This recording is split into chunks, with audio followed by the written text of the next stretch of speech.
Hello guys! Nandito tayo sa park, no? Sa Happy Valley. Ayan, park dito. Walang tao kasi nga ay nagbagyo. Ayan, ang ganda ng park nila dito, no? So, tingnan nyo.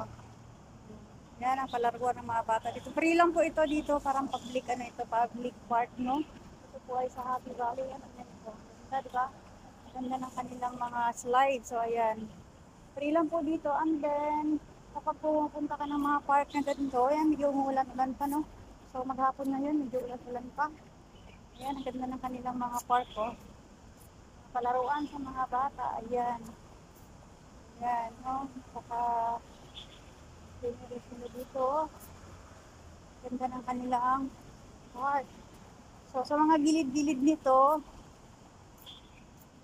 ayan, doon sa mga side na yon, may mga exercise tools yan nila doon. Yan, pwede kang magpunta dyan, libre yan, mag-exercise ka dyan. Sa mga gilid, merong mga exercise sa mga, pwede kang mag-exercise, no? So, dito ganun din. Dito kami, ito yung big park kasi na sinupuntahan namin. Ito, duyan ng mga batang maliliit. Ayan. So, medyo maulan, no? Basa talaga, oh. Gawa nung malakas na ulan dito ng nakaraang araw. So, kagaya nito, may mga exercise ano rito. Pwede ka dito ma-exercise, no? Kung masipag ka. Ayan.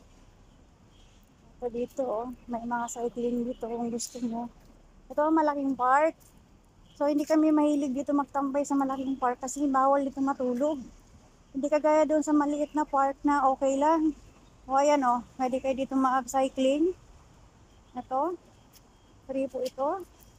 Hindi tayo pwedeng mag-upo at mag-cycling ngayon. Gawa ng basa, oh. Ayan. Kung gusto nyo dito mag-ano, ayan. Meron pang isa, oh. Ito naman ay ayan. Ikot-ikot, no? Ayan. So, ayan, free yan dito. Kaya lang ang problema kasi dito sa park na to, kapag ka dito kayo magtambay, hindi ka pwedeng matulog. Kaya doon kami nagtatambay sa maliit na park kasi pwedeng matulog doon. Dito kapag naghiga ka, pupuntahan ka ng bantay at ayan, igisingin ka sa